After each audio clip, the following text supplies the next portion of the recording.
Ça fait environ 20 ans que j'ai travaillé ces questions. Les origines de l'islam, les origines du bouddhisme et le problème des manuscrits de la mer Morte que je vous avais traité il y a quelque temps.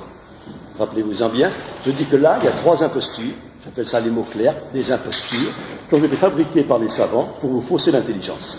Sur ces 3 problèmes-là. J'ai dénoncé dans l'imposture des manuscrits de la mer Morte M. Dupont-Sommer. Et je dis, M. Dupont-Sommer est un menteur. Il a falsifié les textes, il a falsifié les traductions. Je vous en avais donné des exemples. Oui, un érudit, un savant, qui sait qu'il est seul en cause, qu'il n'y a que lui qui a l'accès au texte, donc il peut dire tout ce qu'il voudra, avec toute l'autorité et le poids de sa science, n'est-ce pas? Et il va vous emmener dans des directions fausses, erronées, extravagantes, de manière à fausser votre intelligence. Voyez. Et c'est bien qu'il n'y aura pas de contradiction en face de lui, puisque n'importe comment, les autres ne connaissent pas le problème. Voyez. Alors quand on se penche sur le problème en détail, quand on regarde de près, on s'aperçoit que monsieur a menti plusieurs fois.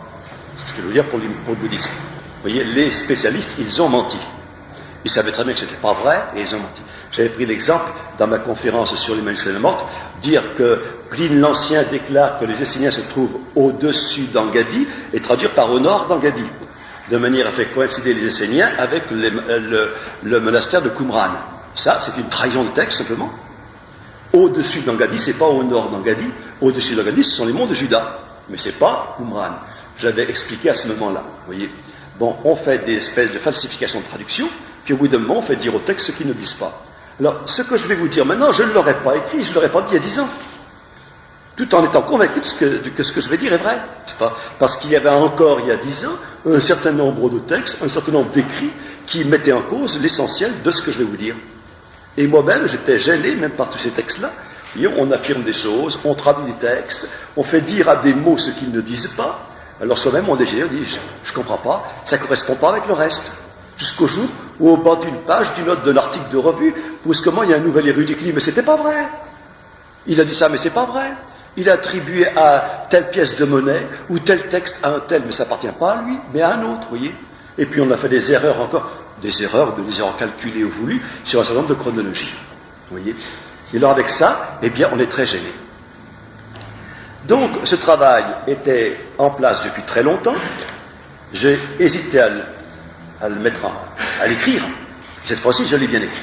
Hein. Et je pense que maintenant, d'ailleurs, je n'aurai pas plus de contradictions que je n'en ai eu pour mon travail sur les manuscrits de la Morte. Il restera un 3e travail à faire, c'est les origines de l'islam. Voyez. Et dans les origines de l'islam, il faudra dire Mahomet n'a pas existé. C'est un mensonge. C'est une invention qui remonte à plusieurs siècles après le début de l'islam. Voyez. Une invention qu'il faudra dénoncer. Et heureusement, il y a au moins 2 érudits qui la dénoncent maintenant. Ils disent Mahomet n'a pas existé. Le Ahmed dont il s'agit n'a rien à voir avec Mahomet. Mahomet, d'ailleurs, n'a pas existé du tout. Alors, quand Mahomet n'a pas existé, on peut après étudier les origines de l'islam, puisque ce n'est pas Mahomet. Mais si on vous fourre un bonhomme là en place, à l'origine de l'islam, une fois qu'on a mis cet homme en place, on ne cherche plus les origines après.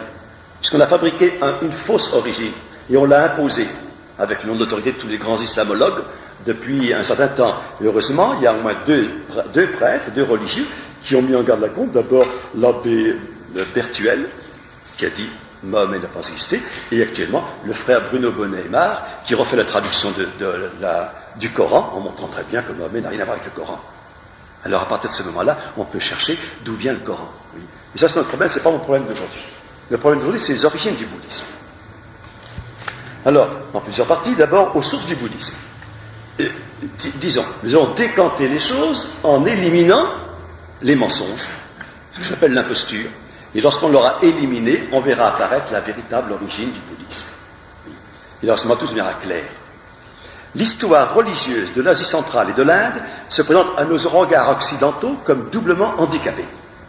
En effet, les populations de ces pays sont sans histoire, sans chronologie, sans annales. Sinon, quelques chroniques de familles princières aux Indes, plus ou moins légendaires et relativement récentes, qui remontent d'ailleurs à l'époque de l'islam. Les peuples de l'Inde ont vécu en marge de notre civilisation occidentale. Il est donc bien difficile de situer par rapport à nous leurs monuments, leurs écrits, leurs légendes. La tentation bien naturelle des archéologues et des historiens fut de créer, je dis bien de créer de toutes pièces, une chronologie et des cadres historiques pour y insérer leurs découvertes et essayer de les confronter avec l'histoire de notre Occident. Ce faisant, ils furent souvent amenés à modifier leurs jugements et leurs observations sur les trouvailles qu'ils avaient pu rassembler pour les faire cadrer avec leur chronologie, et lorsque la chose apparaissait difficilement réalisable, ils eurent beaucoup de mal à revoir leur cadre chronologique. Or, les découvertes archéologiques et paléographiques plus récentes, celles du début de notre siècle en particulier, auraient dû provoquer une remise en cause de ces constructions en partie arbitraires, mais les historiens continuèrent à faire référence à leurs prédécesseurs, quitte parfois à marquer des doutes et des points d'interrogation ici ou là. Dans les pages qui vont suivre, nous ne prétendons pas révéler des documents nouveaux, ni des faits incertains ou discutables. Nous nous contenterons de rassembler, dans un ordre nouveau, une grande quantité de découvertes récentes, déjà bien connues, au moins pour les spécialistes de l'Asie, et que vous ne connaissez pas.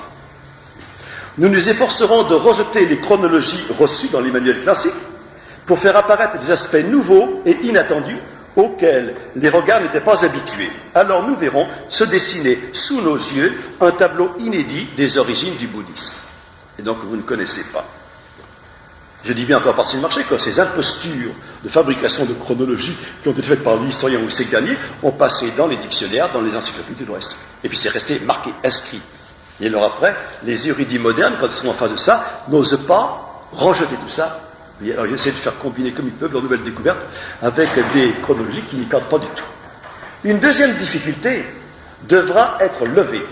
Parce que l'Asie centrale nous paraît mystérieuse, lointaine et inconnue, certains indianisants ont voulu en faire le berceau de toutes les civilisations, le point de départ de toutes les religions, le séjour de la divinité primitive, celle qui a initié nos premiers parents à une révélation mystérieuse, d'où sont issues toutes les formes religieuses répandues à travers le monde. C'est bien le sens et le contenu de toute une littérature indianisante qui encombre actuellement les rayons des librairies.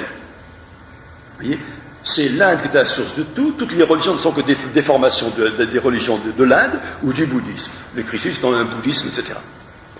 Or, l'examen des faits montre à l'évidence qu'il n'en est rien. L'Asie centrale et l'Inde ont été civilisées par l'Occident. Ce mouvement colonisateur est parti de l'Ouest et s'est répandu au cours des siècles sur l'Asie, et pas le mouvement contraire. Nous ne devons rien à l'Asie, ni à l'Inde, c'est l'Asie et l'Inde qui doivent tout à l'Occident. Voilà ce que je vais démontrer. Avant les expéditions d'Alexandre, les Perses de Darius avaient envahi et colonisé la vallée du Sindh, où ils avaient établi une satrapie du grand roi, le Bacillus, n'est-ce pas, de Perse. Les monuments de l'Inde rappellent ceux de la Babylonie et de la Perse. À la suite des Perses, les Grecs d'Alexandre établirent dans le Pendjab. Le Pendjab, j'ai oublié une règle. Dans le Pendjab, vous voyez, dans l'Inde d'autrefois, c'est cette région-là, uniquement l'Inde. Le plateau du Liban est inconnu pour eux. Les anciens ne connaissent que cette région-là. Vous avez le Pendjab qui est le haut Indus, et les vallées qui mènent dans l'Himalaya. Vous avez la trace de Caïd à côté. Vous avez ici les royaumes dont je vais parler, entre l'Amou Daria, l'Hindoufou, l'Afghanistan et le Pendjab. C'est ce qu'on appelle l'Inde. Le reste, inconnu. Et donc, nous en sommes là pour le moment. Je vous montrerai le reste après. Vous voyez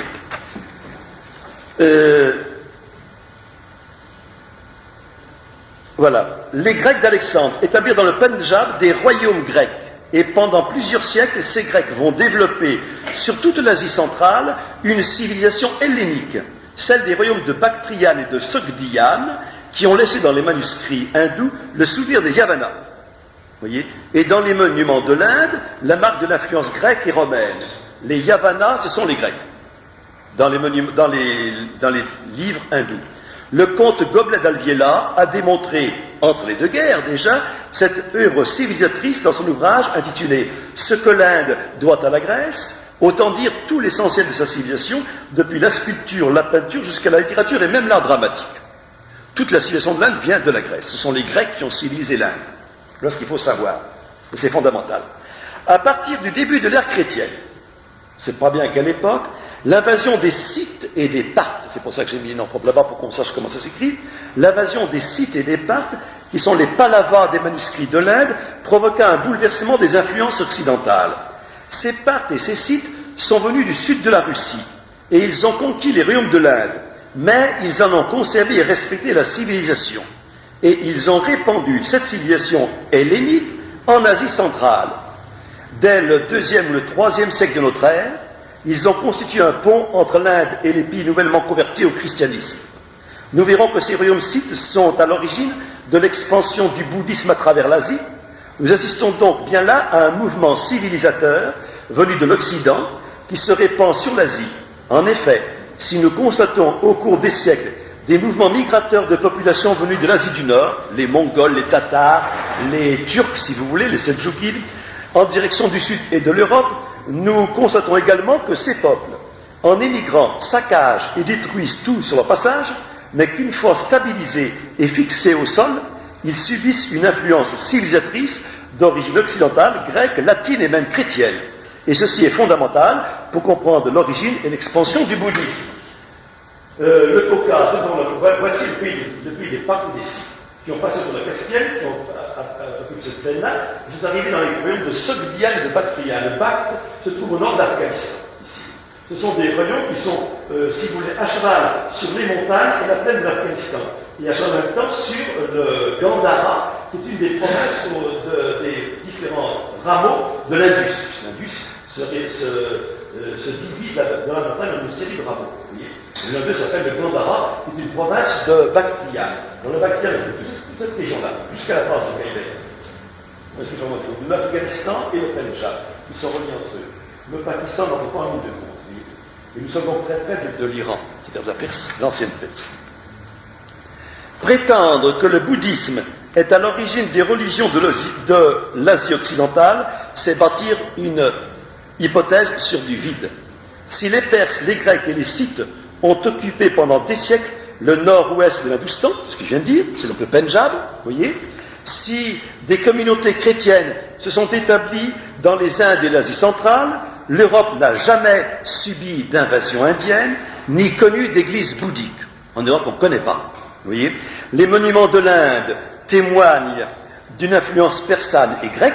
Vous voyez, par contre, aucun monument de l'Asie mineure, c'est-à-dire de la Syrie, si vous voulez, de la Palestine ou de l'Égypte, ce sont d'origine égyptienne ou grecque, vous voyez, ne rappelle le style des hindous. Nous ne trouvons aucune mention d'un culte bouddhique dans toute la littérature ancienne, latine, grecque ou orientale, avant le IIe siècle de notre ère. Vous voyez, à une époque où les contacts entre ces pays étaient cependant nombreux. Vous voyez, la première mention d'un bota auquel les hindous rendent un culte divin se trouve dans les stromates de Clément d'Alexandrie, dont la rédaction remonte peut-être à la fin du second siècle de notre ère, ou même plus tard. Si même on ne peut pas supposer que cette mention de bota auquel les hindous rendent un culte divin n'a pas été une interpellation postérieure. Vous savez qu'à l'époque des manuscrits d'autrefois, les recopieurs de manuscrits y rajoutaient ce que l'auteur avait oublié, vous voyez, pendant plusieurs siècles. Ce qui fait qu'on ne peut jamais savoir à quelle époque le texte remonte. Vous voyez, sinon, en comparant des manuscrits de plus en plus anciens. Affirmer l'existence d'un Bouddha qui aurait vécu au 5e ou au 6e siècle avant Jésus-Christ, c'est construire sur du vide. Je vous le dis parce que ça a été dit, je ne sais combien d'années, partout, partout, vous l'aurez ça. Il n'existe pas le plus petit commencement de preuve d'une telle assertion. Max Muller, encore un drôle d'érudit celui-là, dans son livre sur l'Inde, écrit cependant: toute ma vie, j'ai cherché par quels moyens le bouddhisme aurait agi sur le christianisme. Ces moyens, je ne les ai pas trouvés. Tout simplement parce que lorsque le christianisme s'est répandu dans l'Asie, le bouddhisme n'existait pas. Tout simplement. Le culte de Bouddha apparaît pour la première fois dans le royaume sikh de Bactriane, dans la province du Gandhara, située dans la vallée de Peshawar, qui est une des hautes vallées donc du Pendjab, vous voyez, région qui fait actuellement partie du Pakistan. L'art bouddhique du Gandhara s'est développé au cours des premiers siècles de l'ère chrétienne sous les souverains Kushans, qui sont les descendants des Scythes. Le premier Bouddha, pour faire une conférence intéressante, outre la carte, j'aurais dû mettre des diapositives pour vous montrer un petit peu le culte des Bouddhas, les cultes de Bouddha, mais je ne les ai pas là. Je les ai, mais je ne les ai pas en diapositive. Le premier Bouddha se présente sous la forme d'un maître enseignant ses disciples. Il se tient droit, la main levée, son visage est classique, nez et sourcils droits, cheveux bouclés. C'est un philosophe vêtu d'une toge à la mode romaine, circulant entouré de ses disciples. Quand sa tête est nimbée, il a tout à fait l'allure de Napoléon grec. Dans ses premiers monuments bouddhiques, le climat a effacé toutes les peintures murales. Il ne nous reste que les sculptures taillées dans le schiste gris de la région. C'est toujours dans le Gandhara, donc dans le Pendjab. On appelle cette école du Gandhara le premier art bouddhique indien. Mais il ne faut pas se méprendre, c'est un art essentiellement grec ou romain, gréco-romain. Le Bouddha ne s'y présente pas du tout selon les formes épaisses, tordues et grimaçantes que nous trouvons plus tard dans les temples de l'Inde. Les tentatives de datation de ces sculptures sont bien décevantes. Selon les spécialistes, elles se situent entre le 3e siècle avant Jésus-Christ et le 6e siècle de notre ère, ce qui fait 9 siècles pour dater des sculptures. 9 siècles, vous voyez. Essayons de resserrer l'éventail. En fait, la plupart des spécialistes qui ont étudié ces peintures les placent au 3e ou 4e siècle après Jésus-Christ. Il y a quelques fantaisistes qui les placent un peu avant Jésus-Christ, d'autres qui les placent encore plus tard, vers le 6e siècle. Mais c'est au 3e ou au 4e siècle que la plupart des érudits qui sont penchés sur ces peintures les placent. En chronologie, ils les mettent au 3e ou 4e siècle après Jésus-Christ. Essayons de resserrer l'éventail. Émile Malle, célèbre historien de l'art religieux d'Occident, a montré que les plus, vous voyez, je vais loin, que les plus anciennes basiliques chrétiennes des Gaules, je parle de la Gaule maintenant, avaient été conçues par des artistes chrétiens en Gaule, eux-mêmes inspirés par les monuments chrétiens de Syrie, tant en ce qui concerne l'architecture que la sculpture et les motifs décoratifs. Nos premières basiliques romanes en France ont été construites selon un type de basilique tel qu'elles étaient construites en Syrie dans les premiers siècles de l'ère chrétienne. Et en Syrie, nous n'avons plus que des ruines, mais des ruines imposantes et immenses. Toute une partie de la Syrie est pleine de ruines, de basiliques de style roman, telles qu'on les faisait en Gaule dans les 4e, 5e, 6e siècle après Jésus-Christ, les premières et les plus anciennes, vous voyez. Or, il a mis en regard les bas-reliefs du Gandhara avec les sarcophages chrétiens des catacombes et spécialement ceux des ateliers d'Arles en Provence. Les sculptures du Gandhara bouddhique du Gandhara sont comparées par Émile Malle avec les sarcophages chrétiens des catacombes à Rome et les sarcophages chrétiens d'Arles en Provence. Vous voyez. Il a constaté des parentés d'inspiration très proches et presque identiques. De part et d'autre, Jésus-Christ ou le Bouddha sont présentés en personnages drapés à l'antique, alignés parallèlement dans des niches séparées par des colonnettes ou par des troncs d'arbustes surmontés de feuillage. Ils se tiennent debout, la main levée, toujours, vous voyez, entourés de leurs disciples qui semblent, par leurs gestes, donner leur assentiment à l'enseignement du maître. Émile Malle en a conclu que les mêmes artistes ont travaillé pour les deux églises et que leurs ateliers de sculpture étaient installés à Antioche, en Syrie. Les sculpteurs qui construisaient les basiliques syriennes au 3e, 4e siècle après Jésus-Christ étaient les mêmes qui construisaient les basiliques romaines de Gaule ou qui faisaient les sarcophages. Émile Malle continue par ses marchés, je ne dis pas tout ce qu'il y a dans le livre d'Émile Malle, il montre que les décorations, les fleurs, les motifs décoratifs des sarcophages des catacombes chrétiennes à Rome sont les mêmes que les motifs décoratifs qu'on trouve sur les bas-reliefs bouddhiques du Gandhara. Vous voyez, c'est important de noter ça, oui. Émile Malle en a conclu donc que les mêmes artistes ont travaillé pour les deux églises et que leurs ateliers de sculpture étaient installés à Antioche en Syrie. On a même trouvé sur un bas-relief du Gandhara, représentant la naissance du Bouddha, une image indéniable du bon pasteur, sculptée dans un panneau d'un pilier corinthien. Vous voyez, alors on pourrait même dire qu'on a peut-être réutilisé un pilier d'une basilique chrétienne de Syrie pour aller construire le Bouddha, pour décorer un monument du Bouddha. Vous voyez. Sur le socle d'une statue du Bouddha trouvée à Ashnagar, donc dans le Gandhara, on a remarqué une date, l'an 274 d'une ère inconnue. S'il s'agit de l'ère de Gondopharès, roi scythe, nous sommes en 214 après Jésus-Christ. S'il s'agit de l'ère des Sakyas, les Sakyas ce sont les Scythes, Sakya est leur nom en sanskrit. Et les Sakyas, on est en 352 après Jésus-Christ, c'est-à-dire au 4e siècle. Vous voyez ? Nous sommes donc à la fin du 3e siècle ou au début du 4e siècle de notre ère. Or, nous savons que l'apôtre saint Thomas est venu chez un roi indien, Gondopharès, au cours du 1er siècle après Jésus-Christ. On a nié ça, maintenant les historiens sont d'accord, c'est vrai. Donc le roi indien Gondopharès, probablement l'un des premiers mages, a été lui-même converti par saint Thomas. C'était un roi parthe qui régnait sur une partie du Gandhara. Son neveu Abdagarès lui succéda autour des années 70 après Jésus-Christ. Ces rois indo-scythes et parthes ont donc reçu le christianisme très tôt et une inspiration commune aux deux religions est tout à fait vraisemblable corroborée d'ailleurs par les dates que nous venons de préciser. Le culte du Bouddha est apparu pour la première fois au IIIe siècle de notre ère et non avant. Affirmer, comme l'ont fait plusieurs historiens, que ce culte du Bouddha fut précédé d'une longue époque où le bouddhisme vivait en veilleuse et comme en sommeil, c'est affirmer ce qu'il faudrait d'abord prouver. On a reporté dans un passé lointain et incontrôlable un culte symbolique du Bouddha, représenté par la vénération de l'empreinte de ses pieds, de la roue, de l'arbre et de quelques autres caractères sanscrits, sans voir que ces superstitions populaires ne pouvaient pas précéder le culte du saint, mais compléter longtemps après un culte et une liturgie déjà installée et florissante. Je réponds rapidement à des objections très nombreuses dans un certain nombre de livres. Des voyageurs et des missionnaires chrétiens ont noté au cours des siècles des nombreux emprunts faits par les communautés bouddhiques au christianisme. Ils ont donné des explications qui paraissent plausibles et sont probablement vraies, au moins en partie. Il y a trop d'explications, voyez. Alors à la fin, ça finit par une espèce de fouillis invraisemblable. Il faut quelque chose de plus clair. Les uns ont fait valoir la juxtaposition en Asie centrale des communautés nestoriennes et des monastères bouddhiques qui pouvaient expliquer ces emprunts. Je dirais que c'est pas vrai. D'autres ont évoqué l'influence de missionnaires chrétiens au Moyen-Âge et au XVIe siècle. Tout cela est possible, mais non assuré.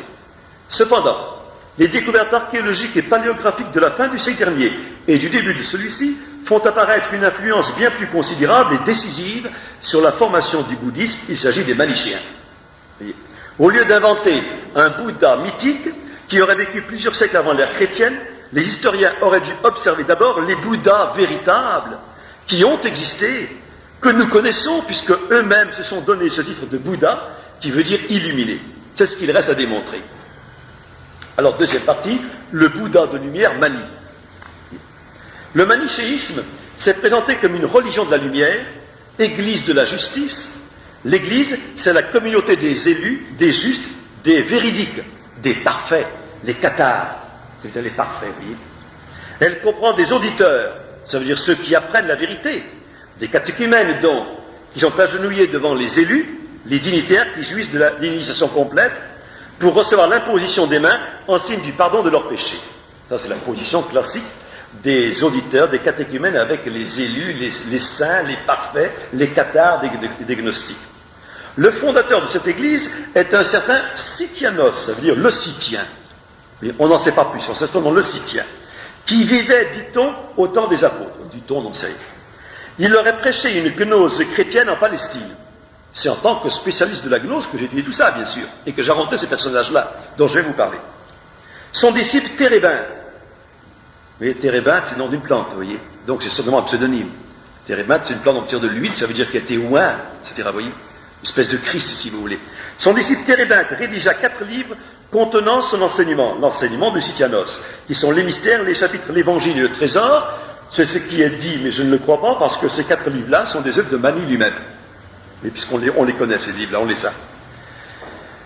Térébinthe, après la mort de son maître, Sithianos, Térébinthe se rendit à Babylone, déclara se nommer le Bouddha, déclara être né d'une vierge, avoir été nourri par les anges sur les montagnes avant d'être descendu à Babylone.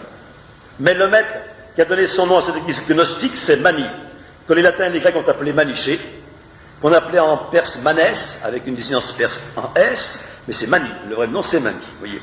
Plutôt qu'un penseur et un fondateur de religion, il fut un remarquable organisateur et constructeur d'églises et de communautés qui se répandirent dans tout l'Orient et jusqu'en Asie centrale. Son enseignement est tout simplement la gnose de Marcion, qu'il aurait donc fallu étudier, je ne sais pas le moment de le dire, et de Basilide. Il n'est pas original, il insiste seulement avec une accentuation particulière sur un double principe du monde, l'existence d'un Dieu bon et d'un Dieu mauvais, qui se trouve dans un certain nombre de gnostiques, et en conflit éternel, et sur la réincarnation des âmes. La réincarnation, on la métempsychose, qui est commune à un certain nombre de gnostiques des premiers siècles de l'Église.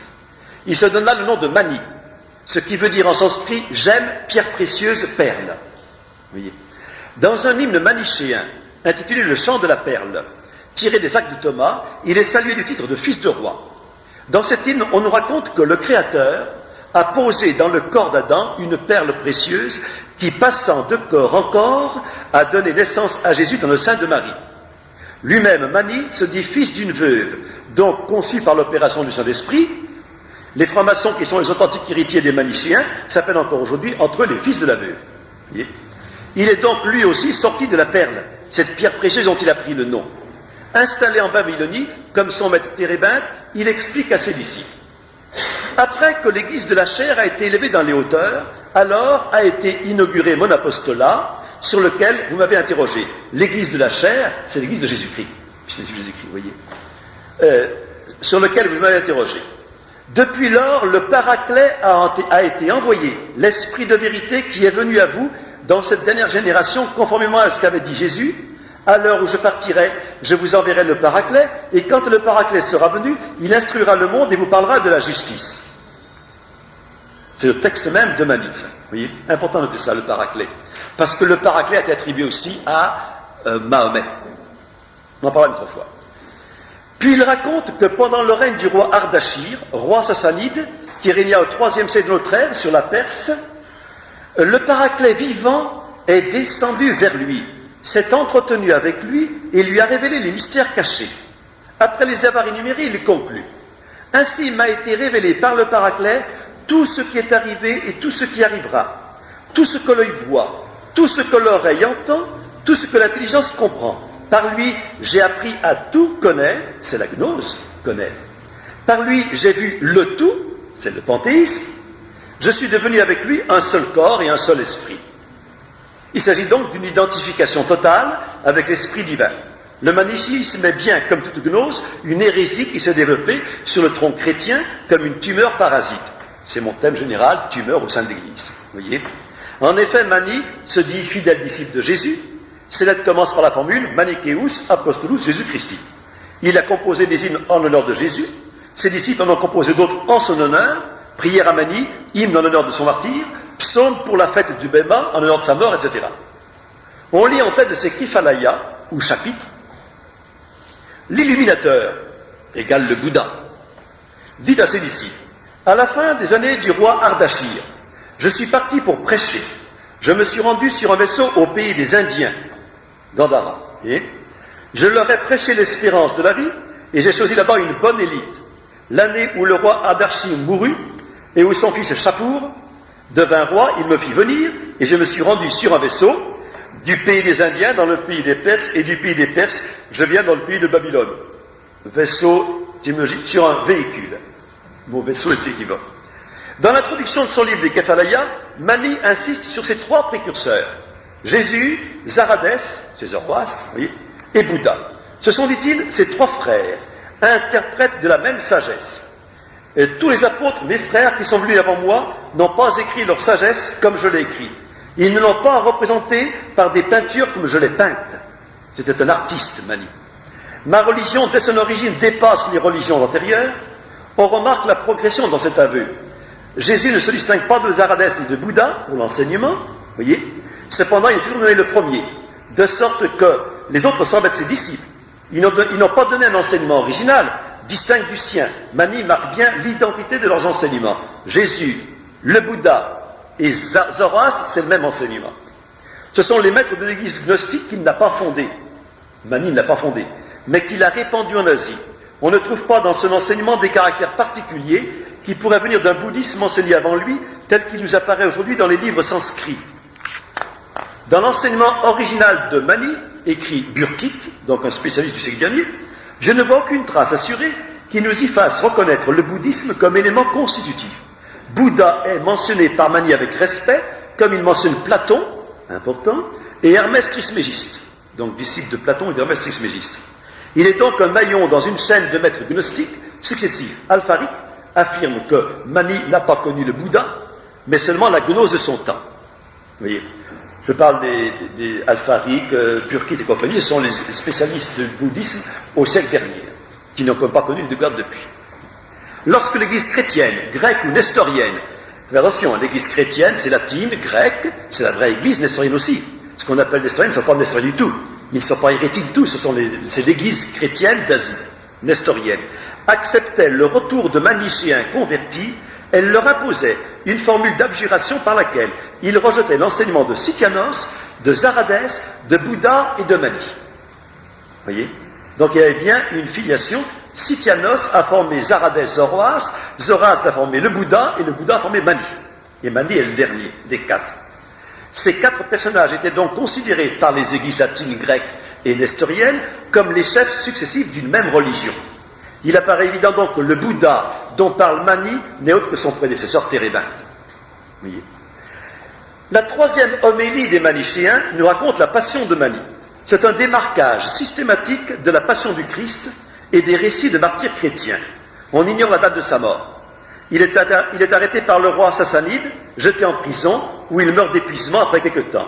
Puis, c'est l'ascension. Mani rejette son corps, monte avec la rapidité d'une flèche ou de l'éclair jusqu'à la sphère lunaire, d'où il veillera sur son église. Comme pour la mort de Jésus, se produisent des phénomènes surnaturels, obscurcissement du ciel, tremblement de terre, grande voix qui se fait entendre, trouble des hommes qui tombent face contre terre.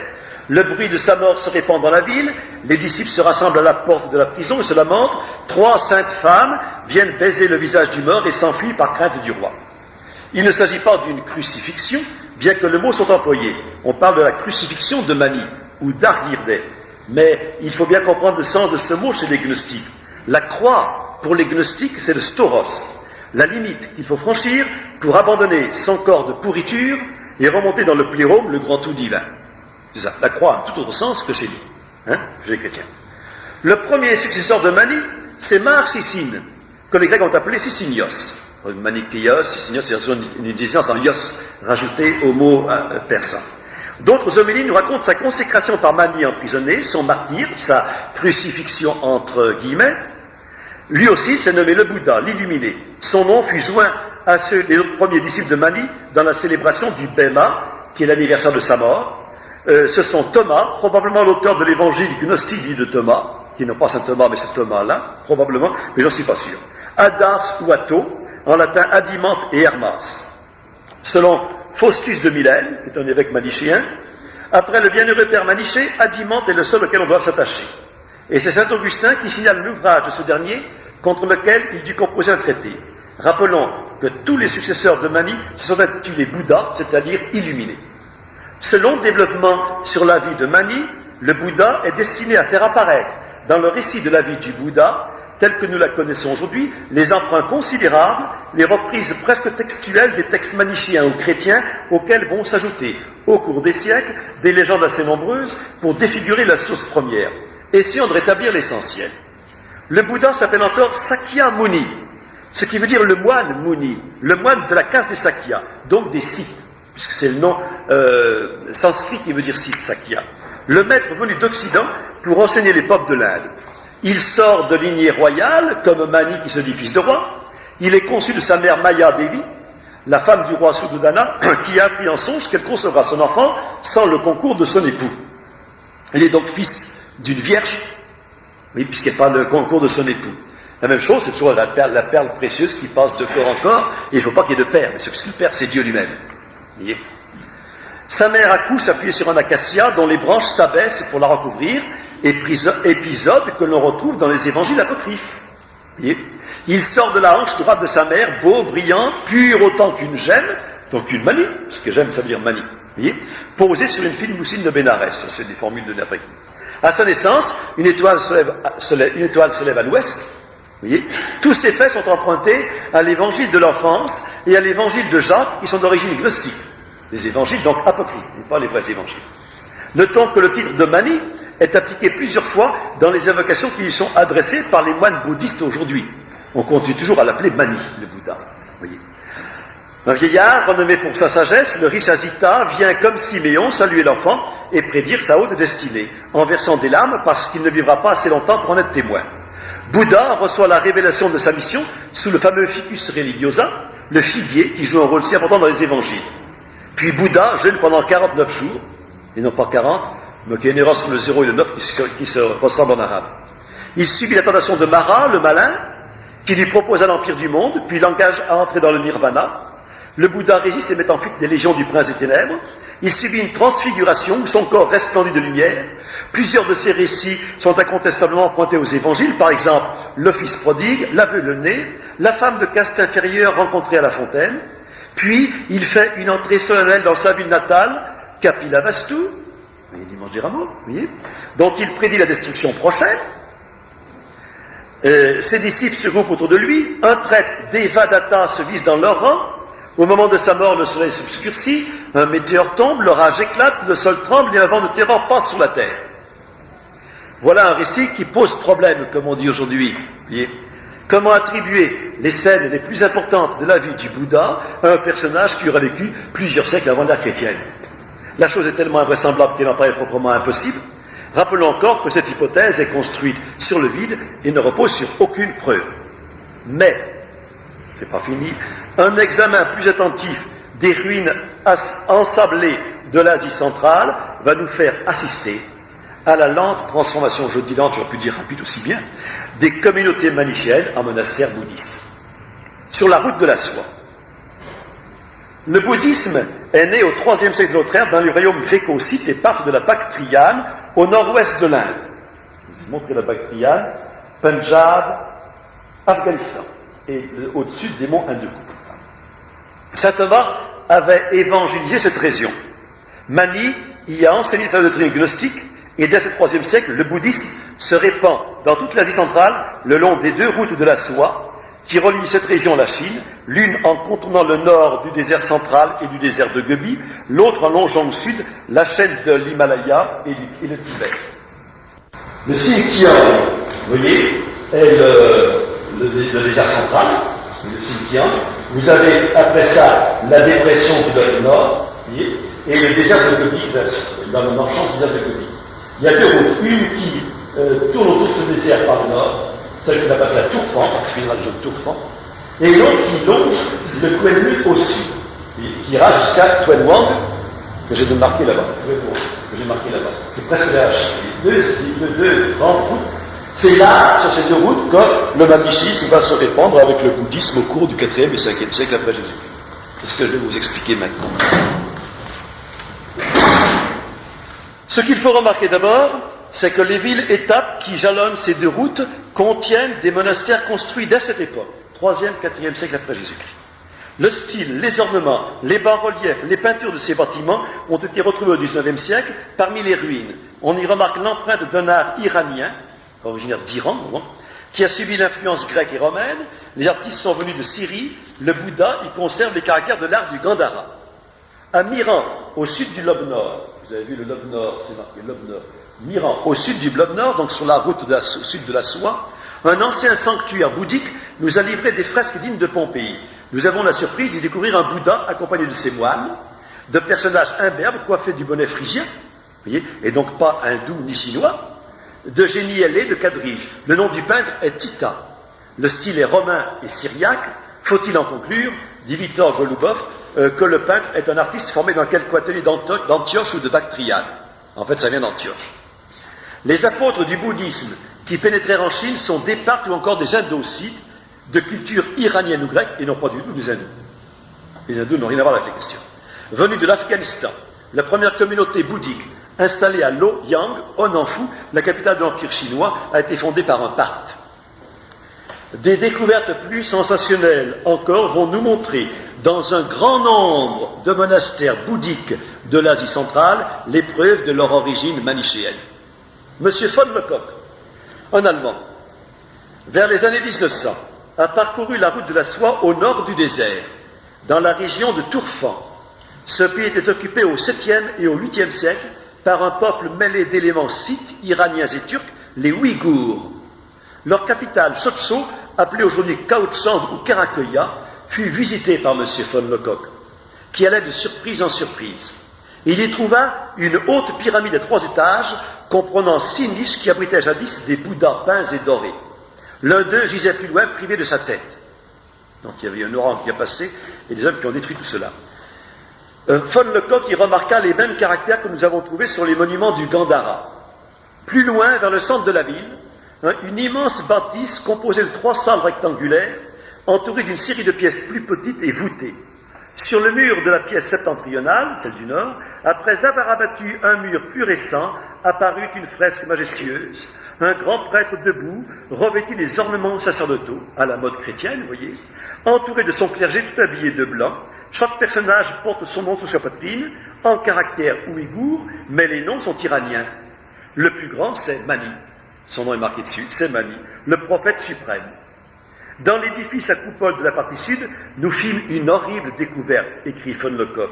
Les mêmes personnages, dans leurs vêtements blancs, au naturel, non plus debout en bel ordre de procession, mais couchés, entassés, dans un effroyable désordre, un amoncellement d'une centaine de cadavres momifiés. Toute la communauté des moines bouddhistes surprit là par une mort violente, un massacre généralisé qui s'abattit sur eux. M. von Lecoq attribue ce massacre aux persécutions religieuses provoquées par les autorités chinoises. Savoir qu'au cours des siècles, 7e, 8e siècle, vous voyez, il y a eu des empereurs chinois qui sont devenus manichéens et bouddhistes, et d'autres qui les ont persécutés. Il y a eu des revirements de fortune, et en général, quand les empereurs chinois persécutaient les bouddhistes, ils persécutaient les bouddhistes, les manichéens et les chrétiens. Pour eux, c'était la même chose. Vous voyez. Enfin, plus loin, hors des remparts de la ville, une petite église nestorienne, contenant des vestiges de peinture murale byzantine, figurant un prêtre et d'autres personnages portant des rameaux. Vous voyez donc, dans une grande ville d'Ouïghours, donc une ville manichéenne bouddhiste, on avait un petit édifice pour les chrétiens. Les nestoriens, c'était les chrétiens de seconde zone qu'on mettait en dehors des remparts, avec une petite église. Et la grande église, c'était l'église manichéenne bouddhiste, si vous voulez. Mais le Bouddha, c'était Mani. Le Bouddha, c'était Mani. À l'intérieur de la ville, tous les écrits bouddhiques déchirés en petits morceaux qu'on aurait pu ramasser à la pelle, dit-il. C'est M. von Lecoq qui explique tout ça. Dans cette même région, il trouva un autre sanctuaire contenant une bibliothèque de manuscrits manichéens irrémédiablement endommagés par les eaux boueuses du système d'irrigation, et à l'entrée de cette bibliothèque, le cadavre d'un moine bouddhiste assassiné, resté enveloppé dans sa robe blanche tachée de sang.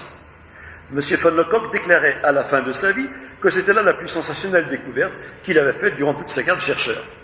En cherchant des bouddhistes, il a trouvé Mani et des manichéens, qui ne s'attendait pas à trouver là. Continuons cette exploration. Elle nous réserve encore des surprises extraordinaires. Le long de la route sud de la soie se trouve la ville chinoise de Tuanhuang dans le Kansu. Tuanhuang dans le Kansu. Le Kansu, c'est en dessous du Nanshan. Dans le Kansu. C'est la cité des 1000 Bouddhas.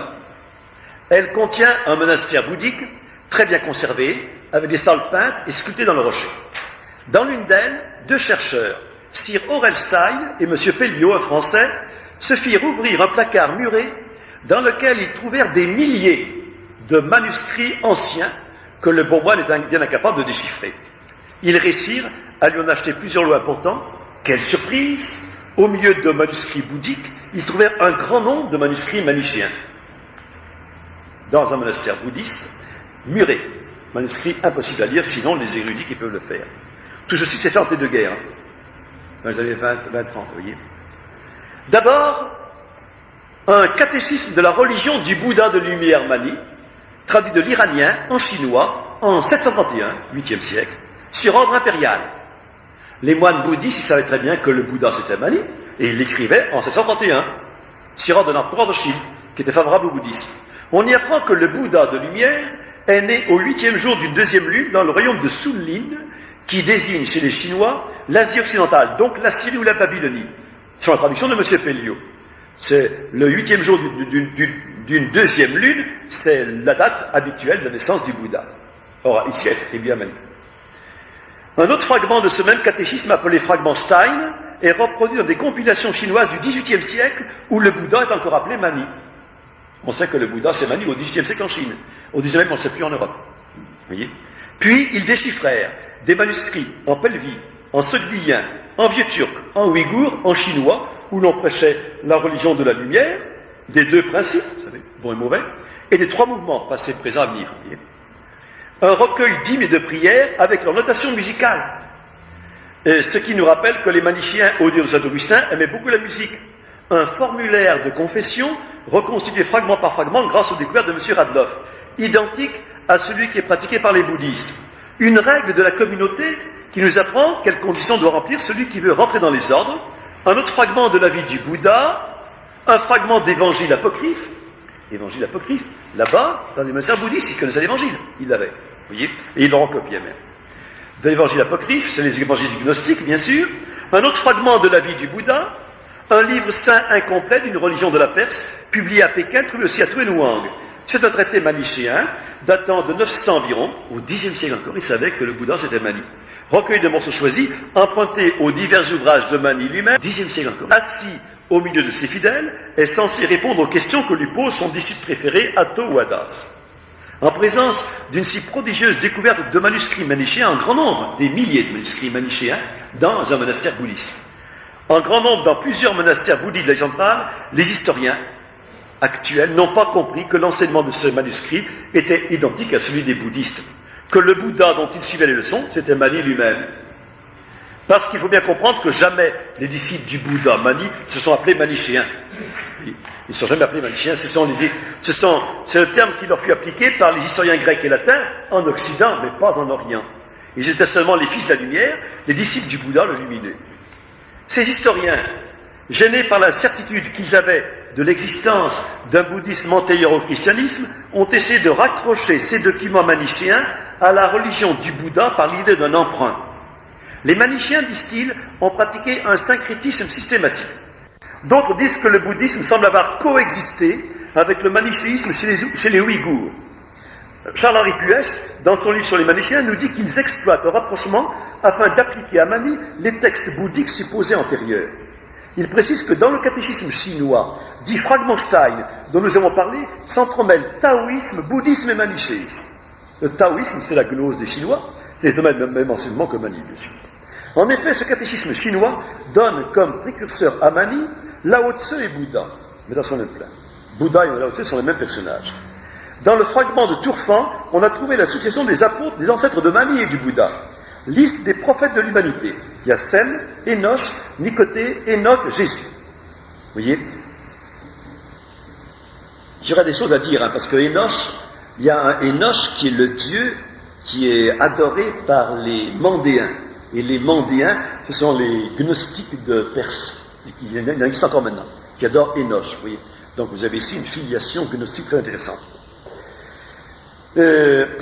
L'apôtre de lumière, je cite le texte de ce catéchisme, l'apôtre de lumière qui vient chaque fois en son temps se revêt de l'église de chair de l'humanité et devient chef au sein de l'église de justice. Il est l'émanation du nous lumière, le nous ça veut dire l'esprit en grec, lumière, père de tous les apôtres, c'est déjà l'idée gnostique des grands initiés, qui apparaît dans ce catéchisme manichéen bouddhiste trouvé à Tuanwan.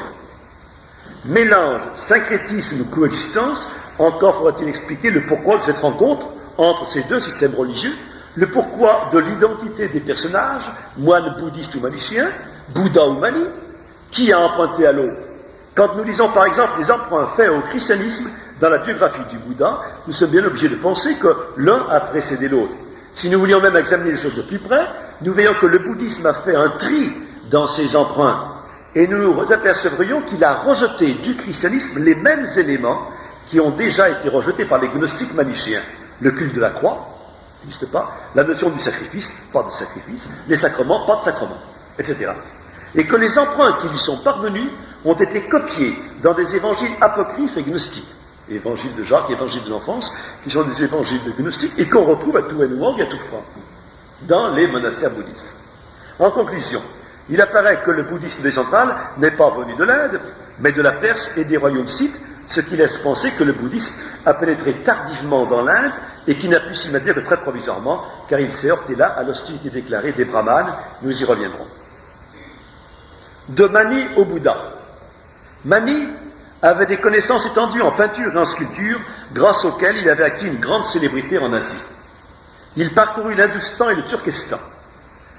Un jour, ayant découvert dans le désert une montagne qui communiquait par une vaste caverne à une plaine délicieuse et qui n'avait pas d'autre issue, il y déposa secrètement des vivres pour 1 an. C'est ce qu'on raconte dans la vie de Mani, je vous dis là.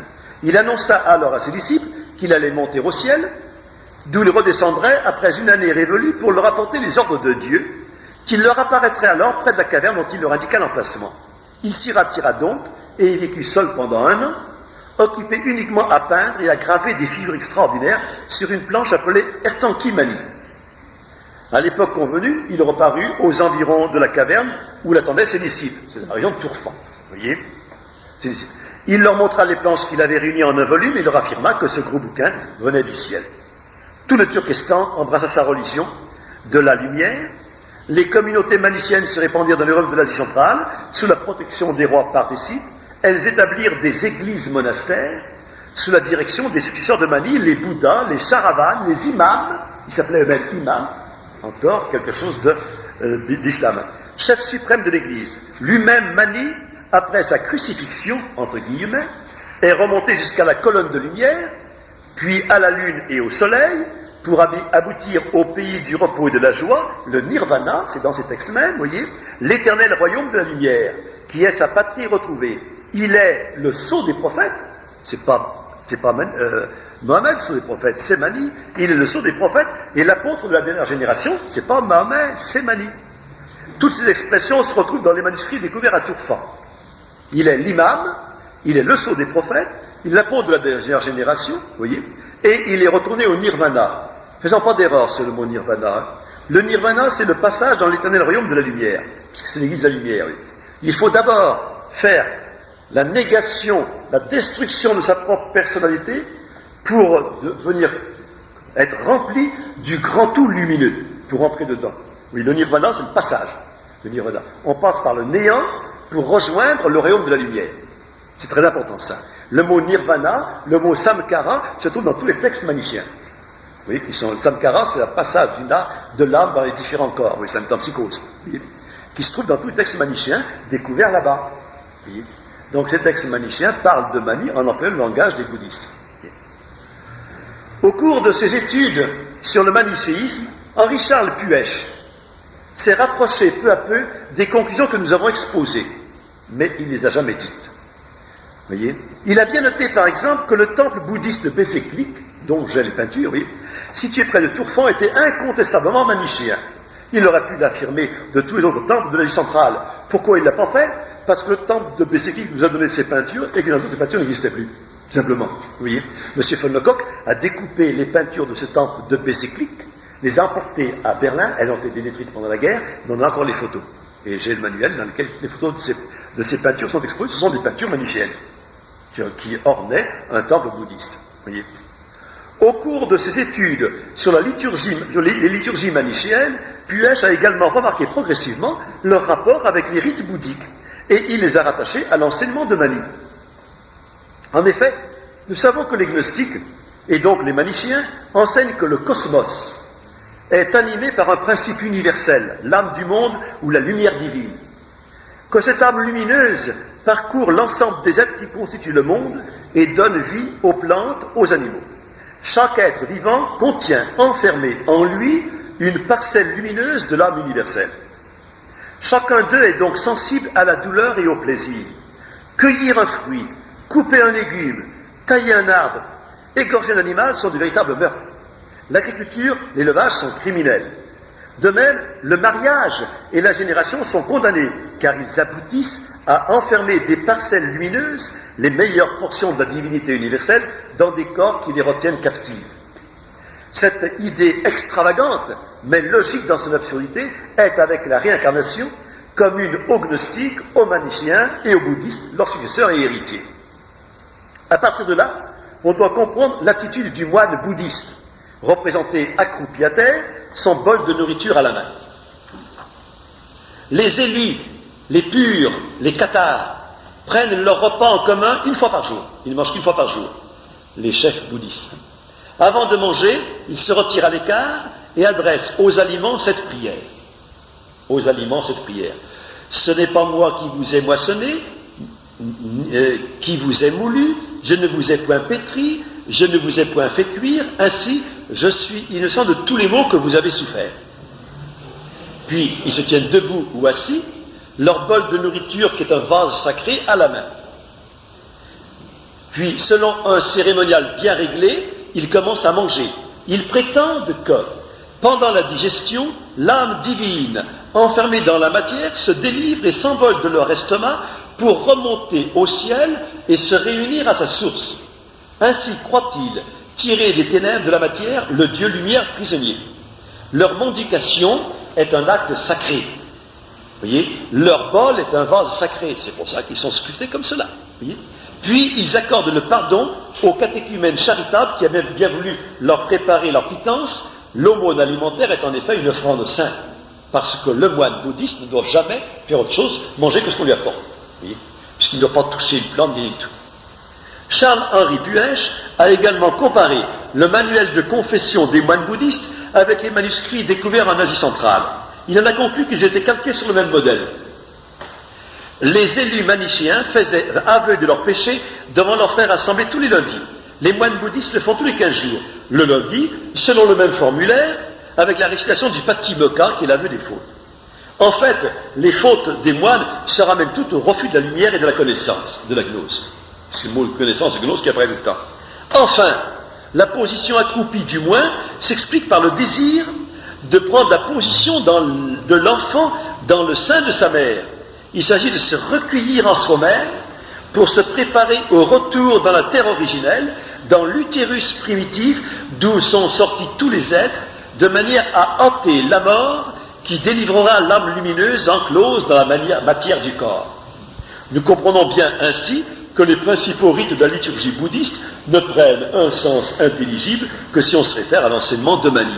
Et c'est tout l'enseignement de Puech sur les manichéens. Il a écrit un livre remarquable dans lequel, d'année en année, il montre comment la découverte, la traduction de ces manuscrits manichéens des monastères bouddhistes montre la correspondance parfaite entre l'enseignement des bouddhistes actuels et l'enseignement de Mani d'autrefois. Le bouddhisme, c'est pas autre chose que la gnose d'Asie, tout simplement. Et c'est la gnose manichéenne. Quatrièmement, le bouddhisme tibétain. Voyez. Second emprunt au christianisme. Je ne finirai pas mon travail, parce que j'en ai encore pour moi autant de temps, alors je ne finirai pas. Second emprunt au christianisme. Le père Huc, au cours de son voyage dans la Tartarie, le Tibet et la Chine au siècle dernier, n'a pas été peu surpris de rencontrer dans le culte des lamas la crosse, la mitre, la dalmatique, la chape, le flagellum, la bénédiction donnée en étendant la main sur la tête des fidèles, un service à 2 chœurs avec sermon, psalmodie, litanie, génuflexion, le culte des reliques, l'emploi de l'eau bénite, les exorcismes, le rosaire, la sonnette, les cloches, l'encensoir, les autels décorés avec des fleurs, des images, par exemple une femme portant une couronne sur la tête et un enfant dans ses bras, foulant même aux pieds un dragon. Oui, tout y est, hein.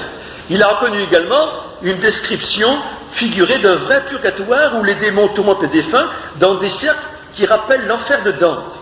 J'ai mis en parenthèse encore une autre source de Dante, après Ibn Arabi, les bouddhistes. Hein. Et si je voulais tout dire sur Dante, je dirais que Ibn Arabi, qui est un soufi musulman, en fait c'est un bouddhiste. Et j'expliquerai dans un chapitre que je ferai écrire bientôt sur l'islam, que les soufis musulmans sont tous, non pas musulmans, mais bouddhistes. Et qu'ils ont fait passer le bouddhisme dans l'islam. Ce que j'expliquerai une autre fois. Et donc Dante s'est contenté de transcrire un livre écrit par un soufi musulman, Ibn Arabi, et qu'il a transcrit en italien, et ça a fait donc la comédie de Dante. Des processions à l'intérieur et à l'extérieur des temples, les moines subissent un noviciat, reçoivent une ordination, ils font vœu d'obéissance, de chasteté et de pauvreté, ils pratiquent la confession, se rasent la tête et vivent dans les monastères sur la direction du supérieur. Il existe également des couvents de femmes. À la tête de l'église se trouve un pape, le Dalai Lama, assisté de cardinaux qu'on appelait les Tchouk-Tuktus. Le père Huc nous explique que ces adaptations sont faites directement sur l'église romaine à la suite de relations qui s'établirent au XIIIe siècle entre l'Empire mongol et les chrétiens d'Occident. L'auteur de ces emprunts serait ce Tsong Khapa, qui fut peut-être même le véritable fondateur du lamaïsme, et donc des lamas tibétains. La ressemblance entre les rites chrétiens et bouddhistes a été signalée à cette époque, au XIIIe siècle, par un Jean de Ruysbroek, qui n'a rien à voir avec le mystique, qui visita les États du Grand Khan. Il établit nettement la différence entre les Sarrasins, qu'on n'appelle jamais musulmans, toujours Sarrasins, les Nestoriens, qui sont les chrétiens d'Asie, et les idolâtres, c'est-à-dire les bouddhistes. Pénétrant dans un temple bouddhique des Ouïghours, il s'écrit, quand j'entrais dans leur temple, il me semble avoir des prêtres francs. Francs égale chrétiens. En Asie, les chrétiens sont tous des francs. Le culte de Krishna. Troisième emprunt au christianisme, le culte de Krishna. Le bouddhisme a aussi pénétré fort avant dans l'Inde au cours du Haut Moyen-Âge. Or, Bouddha condamnait les castes. Il proclamait l'égalité de tous les hommes. Il accueillait également le prince et le paria. Le brahmane, au disciple, est né d'une femme, tout comme le Chandala, le dernier des humains, à qui il ferme les portes du salut. Et là, Bouddha avait raison, c'est une formule chrétienne. Et les brahmanes opposèrent d'abord au bouddhisme, envahissant le culte sensuel et joyeux de Vishnu, déjà très répandu, bien avant eux, bien avant les brahmanes, et le rendirent plus populaire encore en identifiant le dieu avec le héros fameux des grandes guerres, Krishna. Dans le Rig Veda, Krishna signifie noir et désigne les démons ennemis d'Indra, le zeus indien. Puis Krishna fut représenté comme le héros des grandes guerres pour symboliser de nouveau et rendre populaire la religion des brahmanes, menacée par l'invasion du bouddhisme. Par ce choix, les brahmanes essayèrent de gagner leur caste, la caste des kshatriyas, qui sont les guerriers et les rois. Plus tard, pour ramener à eux les bouddhistes, ils admirent Bouddha dans le panthéon hindou comme le dernier avatar de Vishnu, réincarnation de Vishnu. Puis, ils envoyèrent leurs sages en Occident étudier la doctrine chrétienne ainsi que le Mahabharata. Cette connaissance du christianisme leur fournit de nouvelles conceptions religieuses qui leur parurent bonnes pour enrayer les progrès du bouddhisme et du christianisme. Utilisant la ressemblance des noms Krishna et du Christ, ils composèrent la Bhagavad Gita. Ce mythe de Krishna prit tout son développement au cours du Moyen-Âge, depuis le XIIIe siècle jusqu'au XVIIIe siècle de notre ère. Les Puranas sont les livres religieux qui décrivent les cérémonies et les rites des fêtes destinées à célébrer la naissance de Krishna. On y montre Krishna naissant, porté sur le sein de sa mère, dans une cabane de berger, entouré de pasteurs, puis le voyage de Nanda et de son épouse Mathura pour payer la tribu, la présence des bœufs et autres animaux domestiques dans la cabane de naissance, la guérison de la bossue qui s'appelait Kuja, qui avait répandu du parfum sur la tête de Krishna, puis on y ajoute quelques épisodes empruntés à la fuite de Bethléem, au massacre des innocents, au miracle de l'enfance, une tentation, une transfiguration, etc. Les brahmanes, en introduisant ce culte de Krishna, ont popularisé la théorie des réincarnations divines. Krishna, c'est le Dieu suprême qui s'incarne d'âge en âge, chaque fois que la religion périclite et que l'impiété triomphe. Après son enseignement, il périt de mort violente, abandonné par les siens. Il place Krishna au-dessus de la science et de l'ascétisme, la bhakti, l'amour. Mais son enseignement est faussé dans un sens panthéiste par la Bhagavad Gita. La Bhagavad Gita, c'est l'enseignement de Krishna. Jésus-Christ avait dit « Je suis la voie, la vérité, la vie ». Krishna traduit « Je suis la vie de tous les êtres ». Donc l'âme universelle du monde. Je suis le support du monde, sa voie et son refuge. Jésus avait dit « Je suis l'alpha et l'oméga ». Krishna traduit « Je suis le commencement, le milieu, la fin des choses, l'immortalité et la mort ». C'est une formule panthéiste, surtout le milieu. Vous voyez ? Parce que, Jésus-Christ, il est l'alpha et l'oméga, le commencement et la fin, mais il n'est pas le milieu. C'est-à-dire qu'il n'est pas le monde lui-même. Il est le commencement, la source du monde et la finalité du monde, mais il n'est pas le monde lui-même. Or, les gnostiques, depuis toujours, ont rajouté le milieu. Je suis le commencement, le milieu et la fin, c'est emprunté au texte d'Hermès Trismégiste. Vous voyez, ces textes-là. Je l'avais expliqué dans mon livre déjà précédemment. Jésus-Christ avait dit « Je sais d'où je viens et où je vais, mais vous ne savez ni d'où je viens ni où je vais. » Krishna traduit « J'ai passé par bien des naissances », donc c'est la métempsychose, « Toi aussi, tu as passé par bien des naissances, je les connais toutes, tu ne les connais point. » Krishna enseigne le respect des castes et l'absorption finale dans la divinité. On voit par là que les brahmanes, en rejetant le bouddhisme, en avaient conservé l'essentiel, le panthéisme et la réincarnation, l'absorption finale dans le néant, le nirvana. Déjà, les spécialistes de l'Inde avaient rapproché au siècle dernier les monuments de l'Inde de l'iconographie chrétienne. Ils avaient constaté les nombreux emprunts faits par l'Inde à l'Occident chrétien. Le grand indianiste Albrecht Weber avait noté dans son histoire de la littérature sanskrite le culte de Krishna comme Dieu s'accompagnait sous une influence chrétienne. Angelo de Gubernatis, indianiste italien, écrivait lui aussi « Dans la mythologie brahmanique, c'est une des plus belles transformations de la divinité à laquelle a pu contribuer la connaissance du Christ parvenu jusqu'à l'Inde et qui me paraît comme avoir fourni à Krishna, avec une partie de sa doctrine, différents épisodes de sa vie. » Dans l'encyclopédie indienne. On le voit, les vrais savants vont chercher l'imitation en Inde, c'est l'Inde qui a copié l'évangile, et non le contraire. Krishna est une invention moderne, due au souci que les brahmanes ont pris de récupérer Bouddha et Jésus-Christ pour rester maîtres des basses castes attirés par l'enseignement des missionnaires. Tout ça s'est fait au XVIe siècle, à l'époque où les missionnaires ont pénétré aux Indes.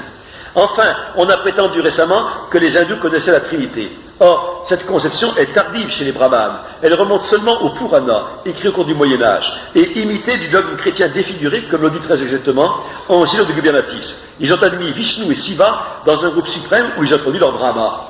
Vous voyez, ils enseignaient à leurs disciples que ces trois noms ne désignent que des formes ou des manières d'être de la divinité. Ils ont appelé le mot de Trimurti, triple forme. Vous voyez, dans Murti, vous avez la racine de morphe, qui veut dire forme en grec, oui. C'est un vocable récent, moderne, destiné à donner une couleur savante et occidentale à leur enseignement. Par tout l'exposé qui précède, nous voyons bien que l'Asie a reçu son inspiration religieuse du christianisme, mais d'un christianisme défiguré par la gnose manichéenne. René Grousset, par exemple, dans son bilan de l'histoire, a tout à fait raison de montrer les interférences nombreuses et suggestives entre l'art religieux de l'Inde et celui de notre Moyen-Âge chrétien. Il nous retranscrit des paroles attribuées au Bouddha qui semblent inspirer les évangiles. Faire un peu de bien vaut mieux qu'accomplir des œuvres difficiles. Si on voulait comprendre le fruit des aumônes, on ne mangerait pas sa dernière bouchée de nourriture sans en avoir donné. L'homme parfait n'est rien s'il ne se répand pas en bienfait sur les créatures, s'il ne console les abandonnés. Ma doctrine est une doctrine de miséricorde, c'est pourquoi les heureux du monde la trouvent difficile. Il y a un sacrifice plus aisé que le lait, l'huile et le miel, c'est l'aumône. Au lieu d'immoler les animaux, laissez-les aller. Avec le souci encore des animaux qui sont encore des êtres divins. Mais nous ne pouvons suivre René Grousset quand ils expliquent que ces paroles sont par avance évangéliques et qu'elles marquent une position d'attente en pressentiment de la charité chrétienne. Si nous pouvons affirmer que le Bouddha, l'illuminé, n'est autre que Mani, il est bien évident que son enseignement est inspiré en partie par les évangiles. Un évangile déformé par la gnose, vous voyez. J'hésite à aller plus loin, parce que dans la suite de mon texte, je montre l'influence de ce bouddhisme manichéen sur le taoïsme, sur Confucius, Lao Tzu et le taoïsme. Je montre l'influence sur le shintoïsme au Japon, vous voyez. Je montre les conséquences sur l'ensemble de l'Asie, de l'expansion du bouddhisme à travers l'Asie. Dans une partie suivante, après ça, je montre comment les missionnaires chrétiens, surtout les jésuites au XVIe siècle, ont repris contact avec le bouddhisme. Vous voyez, et je cite complètement avec des commentaires des dialogues de missionnaires chrétiens avec des bouddhistes au XVIe siècle. Très important. Et dans une deuxième partie que j'appelle une gnose aller-retour, je montre comment, à partir du début du XIXe siècle, vous voyez, on a créé la mode du bouddhisme en Occident. Ce sont les francs-maçons qui l'ont fait, j'explique pourquoi d'ailleurs. Vous voyez, et qu'ils ont répandu la mode du bouddhisme dans tout l'Occident dès les années 1820-1830, dès la Restauration musique, grâce aux sociétés savantes anglaises de Calcutta, qui ont répandu un brahmanisme et un bouddhisme sous forme d'une mode intellectuelle et religieuse dans l'ensemble de l'Occident jusqu'à aujourd'hui. Vous voyez, étant bien entendu que le dernier avatar du bouddhisme, c'est le nouvel âge, c'est le dernier avatar du bouddhisme, comme je l'expliquais dans un article qui n'est pas là, que je n'ai pas là pour le moment. Voyez. Alors tout ça, je n'ai pas le temps de dire maintenant, c'est déjà 8h30, donc j'aime mieux répondre à vos questions, s'il vous plaît, plutôt que de continuer mon topo. Est-ce que vous avez des questions importantes à me poser?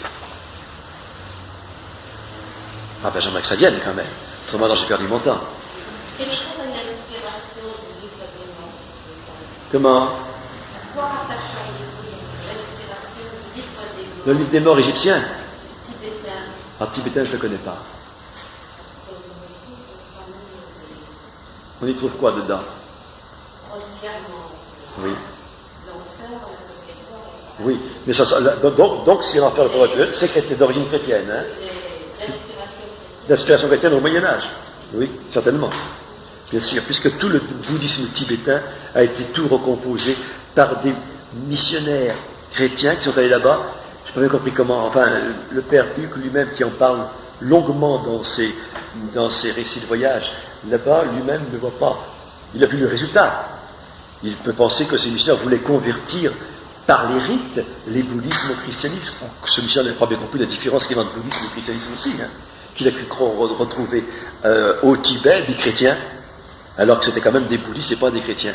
Et remarquez que même Saint François Xavier a fait des erreurs sur le bouddhisme. Je lui raconte dans la partie. Saint François Xavier au Japon, il a fait des erreurs sur le bouddhisme. Il a été tenté par le bouddhisme. Il a du mal à comprendre la différence entre bouddhisme et christianisme. Puisque les moines bouddhistes, c'est nous sommes chrétiens, c'est nous qui sommes chrétiens. Je l'ai même expliqué ça. C'est intéressant comme contact important, vous voyez. Qu'est-ce qu'il disait? Les bonzes déclarèrent à Saint François Xavier que les dieux des barbares du Sud, c'était les barbares du Sud, les Européens bien sûr, n'étaient autres que leur propre Dieu, et que le christianisme, c'était une secte bouddhiste, il en disait. Vous voyez, c'est vraiment l'inverse, vous voyez. Entre vous et nous, disait-il à Xavier, il n'y a que la différence du langage. Notre foi est la même. Vous voyez. Alors ils ont accueilli le frère étranger. C'est un frère bouddhiste pour eux, le missionnaire chrétien. Ce frère étranger, de la façon la plus aimable, ils l'invitèrent dans leur couvent, ils lui firent des réceptions solennelles à Saint François Xavier. Et quelques bons, même passés en christianisme, se firent baptiser par Xavier. Et Saint François Xavier a eu du mal à comprendre que ce n'était pas un christianisme du tout. Vous voyez. Alors là, il y a un dialogue avec un Angiro dans lequel qu'il a converti, qu'il explique ce que c'est que le bouddhisme. Mais nous sommes déjà chrétiens, nous, au Japon. Nous avons là tous les rites chrétiens. Ce sont des rites bouddhistes. Voyez.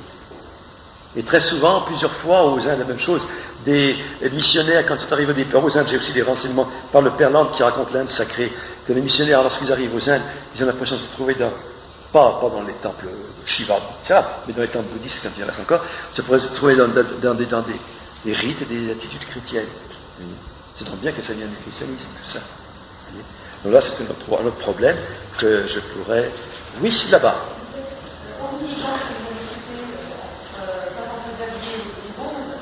Avez-vous relevé d'autres exemples de l'attitude générale des religieux face à d'autres religions fermées, hostiles, indifférents? Le missionnaire par rapport aux autres religions. Non, mais si vous dites que c'est... Les bouddhistes par rapport aux missionnaires quand il arrive. Non, oui, par rapport à la religion chrétienne. Quand elle arrive. Hein? Voilà, alors. Ils agissaient simplement en permettant ce qu'ils arrangeaient, ou est-ce qu'ils étaient hostiles, Ah non, indifférents? ils n'ont jamais été hostiles. Ils n'ont jamais été hostiles, ils étaient même accueillants, hein, aux missionnaires qui arrivaient. Pour leur dire, c'est passé aussi aux Indes, lorsque les jésuites portugais sont arrivés à Goa. Vous savez que les Portugais sont installés à Goa, ils en ont fait une espèce de citadelle catholique, à Goa même, mais dans les premiers temps, les missionnaires jésuites portugais allaient dans les temples brahmanistes, Vishnu, etc. Et ils étaient accueillis venez, vous êtes de la même religion que nous. Hein. Vous voyez, ils étaient très bien accueillis eux-mêmes. Ils y allaient en se demandant ce qu'il fallait rester ou pas. Il y en a quelques-uns qui écrivent à leur supérieur pour dire est-ce que je reste dans ce temple ou pas? Il ne fallait pas rester, bien sûr. Vous voyez, mais ils étaient quand même bien accueillis par les populations. Un homme qui arrive comme un homme religieux est toujours bien accueilli. Remarquez. De conversion pour eux. Comment? Il n'y a pas de risque de conversion, c'est moins. Ah ben au début ça ne rend pas compte, et même ils pensent eux-mêmes qu'ils ont la même religion. Hein? Ah ben alors après il y a eu la guerre après, bien sûr. Ah ben après une fois que les missionnaires ont installé des églises, ont constitué des communautés, il y a eu la guerre après, bien sûr, mais pas au départ. Vous voyez? Pas au départ, le premier contact était un contact de prise de connaissance, si vous voulez. Il n'y avait pas d'hostilité. Après il y a eu les persécutions, tout ça après, bien sûr. Là-bas. Justement, par rapport à ça, en disant les annales de propagation de la foi, par rapport au caractère missionnaire internet. Oui. Alors il y en a un qui est partout ouvert, et il est en contact donc avec les moines tibétains qui disent de toute façon, on se convertit à la christianisme, le catholicisme, parce que vous avez la vraie religion, mais nous, ça nous fait manger, et d'un autre côté, on est tributaire des mandarins, parce que ce sont les mandarins qui, effectivement, faisaient persécuter pour des questions de politique, et puis, comment ça s'appelle, la manière de dominer la population. Alors, il voyait que la population les quittait et allait vers les places publiques, donc, effectivement, s'organisait une persécution, qui est la même, d'ailleurs, qui sera reprise avec les mêmes critiques par les communistes après. C'est la même chose. C'est ça. Mais c'est au 19e siècle, ça. Au 19e siècle. Au 19e siècle, il n'y a pas de problème. Et alors, ce contact, on voit, absolument, comme le phénomène sismanique, on le rencontre dans toutes les lettres des missionnaires qui sont là-bas, c'est tout à fait patent. Voilà. Encore autre question importante. Moi, je veux bien répondre, c'est-à-dire je ne veux pas engager un autre discours qui est encore long, si vous voulez, que je vais être coupé brusquement, ce serait dommage. J'aime mieux répondre à vos objections. Je sais que pendant très nombreuses années, je suis resté hésitant avant d'écrire tout ça. Je l'écris seulement cet été. Hein. J'avais tous ces documents, dossiers depuis longtemps. Je traînais ça des fois bien joli. Hésitant parce qu'il y avait des obstacles, des espèces de pierres d'achoppement dans l'esprit qui m'empêchaient de conclure comme je voulais le conclure tout cela. En particulier des monnaies d'un roi Asoka.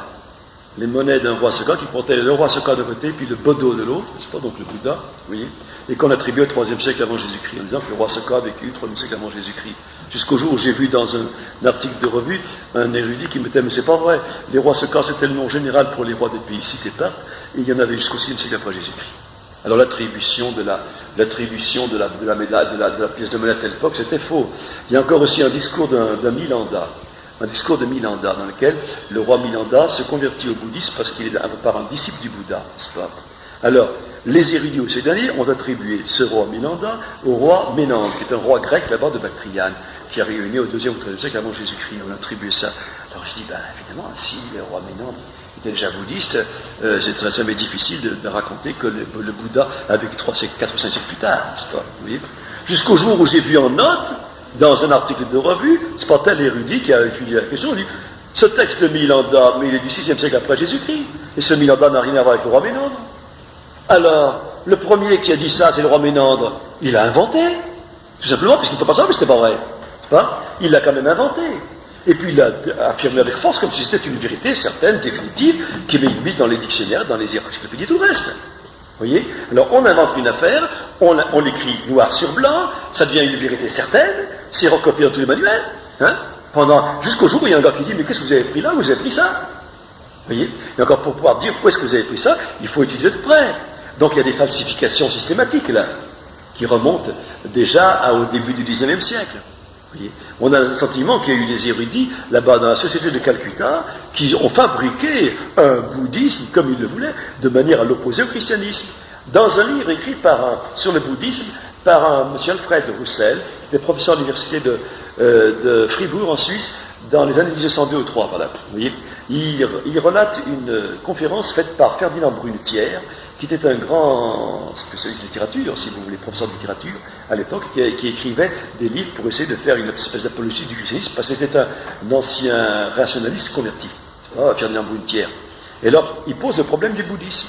Et il dit bien, si le bouddhisme a vécu plusieurs siècles avant Jésus-Christ, les ressemblances sont telles, que c'est le christianisme qui a emprunté au bouddhisme, vous voyez. Et donc le christianisme n'est plus original, vous voyez. Ce n'est plus qu'une secte bouddhiste, comme disaient d'ailleurs les bouddhistes du Japon. À Saint-François-Xavier, vous êtes une secte bouddhiste. Voilà. Et ils disaient, si c'est vrai, alors vraiment, on aura du mal à défendre, comment dire, l'origine divine du christianisme. On aura du mal à le défendre. Et à cette époque-là, ils ne savaient pas comment faire. Hein? Ils ne savaient pas comment faire. Et depuis, heureusement, on a trouvé autre chose. Vous voyez, là-bas.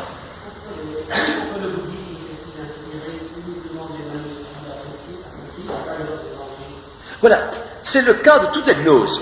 Vous voyez, les gnostiques, moi j'explique ça, les gnostiques, dans les premiers siècles de l'Église, ils ont fabriqué leur propre texte. Ils n'ont pas accepté les évangiles canoniques, vous voyez, parce que les évangiles canoniques s'opposaient à leur interprétation de la religion comme ils voulaient l'enseigner. Hein. La religion gnostique avait besoin de ces textes. Alors ils ont fait l'évangile de Thomas, hein, ils ont fait les évangiles d'Alphonse, l'évangile de Saint-Jacques, l'évangile de Saint-Barnabé, qui sont publics, on les connaît. Hein.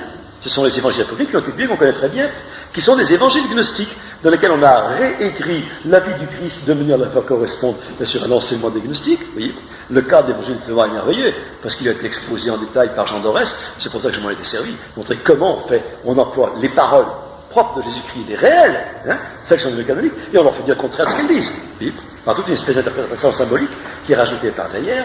Et alors, on s'aperçoit que tous les gnostiques et les maniciens, ils font toujours référence à leurs évangiles à eux.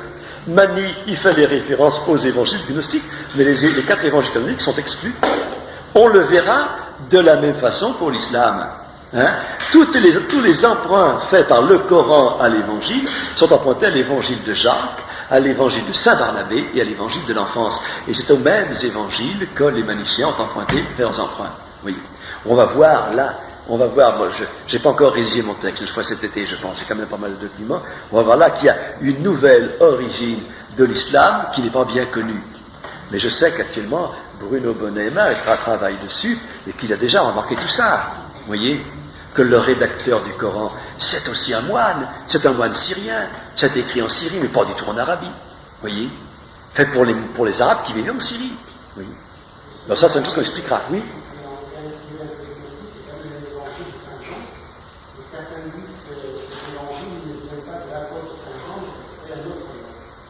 Qui c'est qui dit ça? Vous ne savez pas? Qui ça? Avant. Oui. Les francs-maçons font toujours référence à l'évangile de Saint-Jean, 4e évangile, toujours. Hein. Et quand ils ont des cérémonies importantes, on jure sur l'évangile de Saint-Jean. Hein. Et ils ont beaucoup de loges, ça s'appelle la loge de Saint-Jean, etc. Vous voyez, Saint-Jean. Ils utilisent l'évangile de Saint-Jean parce que c'est un évangile qui est, disons, plus spirituel, plus doctrinal et moins narratif, si vous voulez. Donc il y a des exposés beaucoup plus doctrinaux que les 3 autres. Et il est plus récent que les autres, si vous voulez.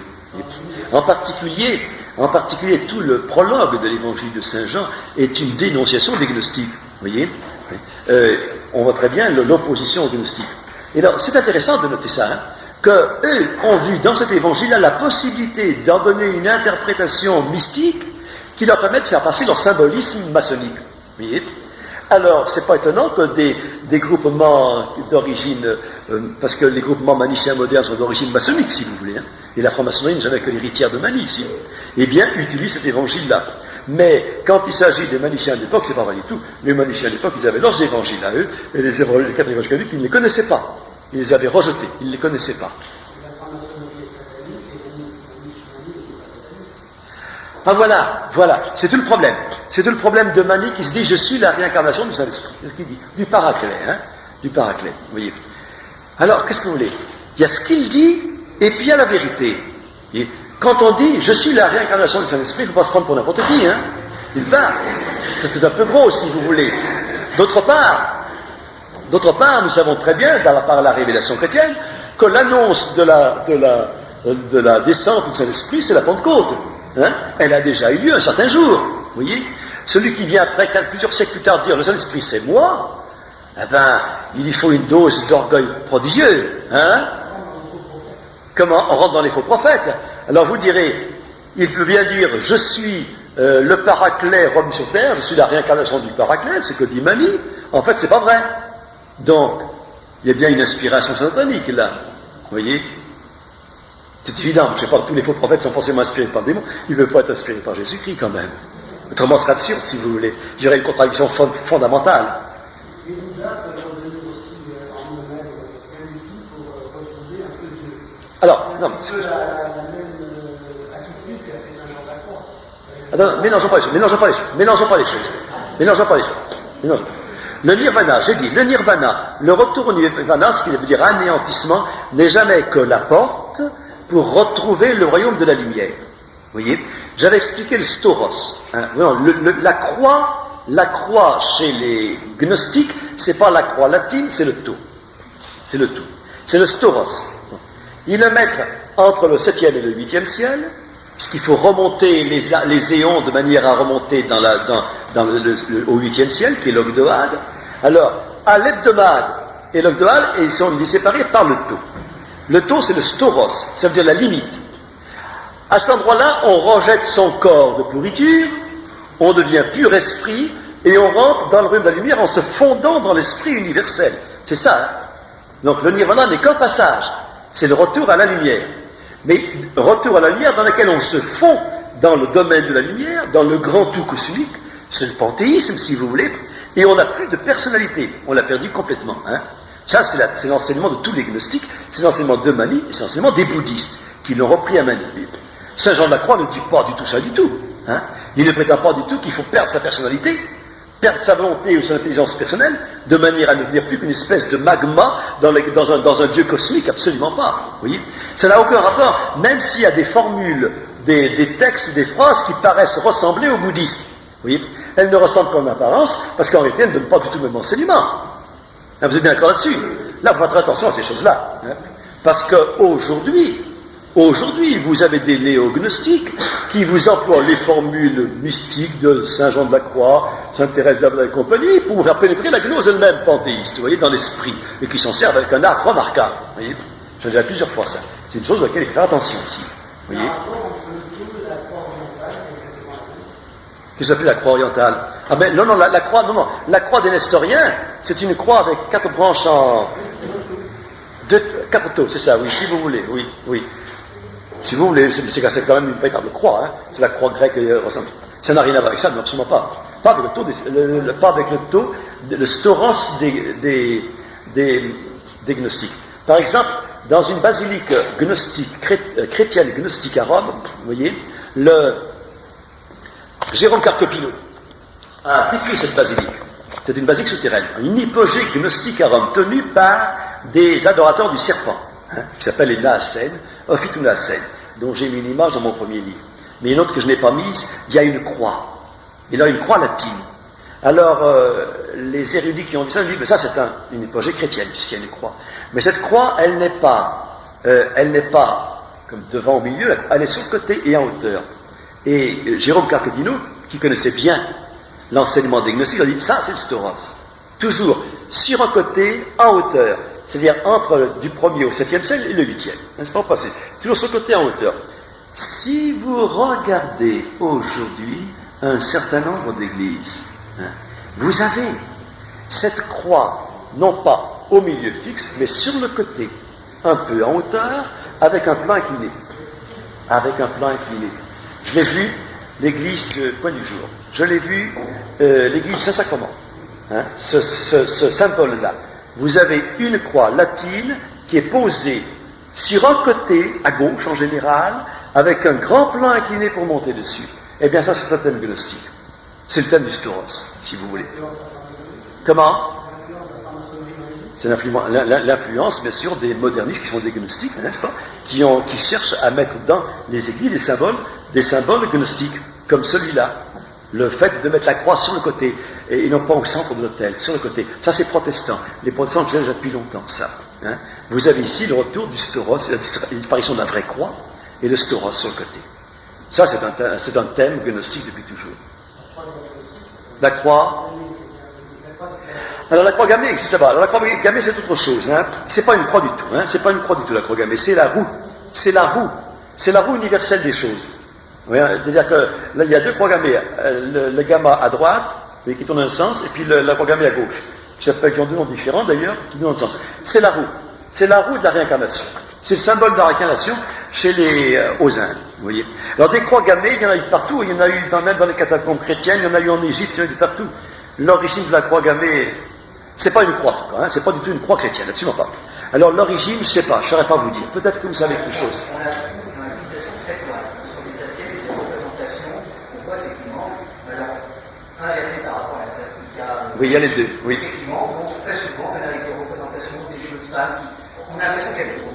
Ça peut être le soleil, l'éternité, ça peut être pas mal de choses, mais on trouve chez les Crétois. Donc oui, c'est très ancien. Donc, civilisation. C'est très ancien. C'est très ancien, c'est. Mais ce n'est pas chrétien. Très grec. Oui, c'est d'origine grecque, c'est possible, oui. On en trouve beaucoup aux Indes, bien sûr, et puis en Égypte. En Égypte. Alors, moi, je ne connais pas assez bien l'affaire. Le swastika, je ne connais pas assez bien. Je sais que les scouts ont repris le swastika. Baden-Powell a relancé le scoutisme en Occident avec le swastika.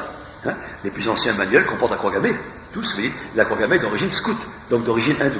Et quand Hitler l'a repris pour lui, c'est parce que c'était un symbole de l'arianisme, des Ariens, des Indo-Européens. Oui, c'est un symbole qui est repris comme cela. Comment? Je ne l'ai pas vu dans les insignes francs-maçons, le swastika.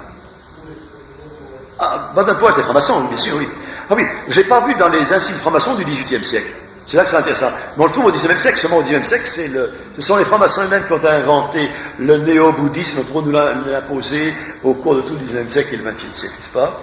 Alors c'est normal qu'ils aient pris les symboles qui correspondent à ce qu'ils veulent enseigner en Occident, mais je ne l'ai pas vu au XVIIIe siècle.